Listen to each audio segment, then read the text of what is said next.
আসসালামু আলাইকুম। ওয়ালাইকুম সালাম।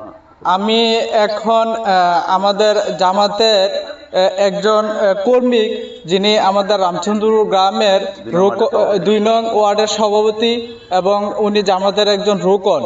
তা আমি ওনার কাছ থেকে জামাতের কিছু জামাত সম্পর্কে কিছু জানবো এবং তারা ভোট প্রচারণা সম্পর্কে কিছু জানবো। আচ্ছা কাকা, আপনারা তো আজকে 2-3 দিন যাবৎ আমাদের গ্রামে জামাতের প্রচারণা চালাচ্ছেন। তো এই প্রচারণা চালাতে গিয়ে আসলে জনগণ থেকে আপনারা কিরকম সাড়া পাচ্ছেন? আমরা 2-3 দিন না, আরও অনেক আগে থেকে আমরা এলাকাতে দাওয়াতি কাজ করতেছি। তো ইনশাল্লাহ ইদানিং এই ব্যাপকভাবে দাওয়াতি কাজ চলতেছে।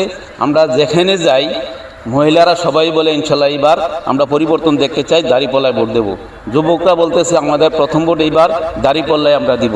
ইনশাল্লাহ আমরা পরিবর্তন চাই। আমরা তো দেখছি স্বাধীনতার 54 বছর আমরা কোনো পরিবর্তন দেখতে পাই নাই, অধিকারও ফিরে পাই নাই।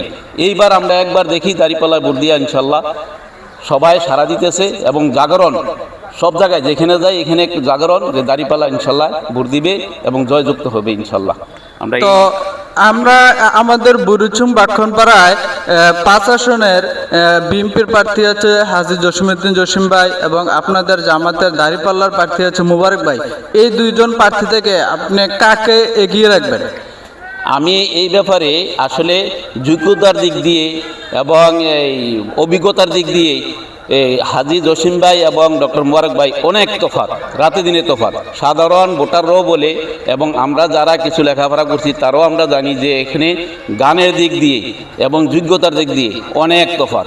তো আমি মুবারক ভাইকে পছন্দ করি এবং মুবারক ভাইকে যদি জয়যুক্ত করতে পারি ইনশাল্লাহ বুড়িচং ব্রাহ্মণপাড়া একটা উন্নয়নের জোয়ার আসবে। বিশেষ করে মনে হয় আমরা একটা মন্ত্রিত্ব নিয়ে আসতে পারবো ইনশাল্লাহ, আশা করি। ধন্যবাদ আপনাকে। ওকে, আল্লাহ হাফিজ।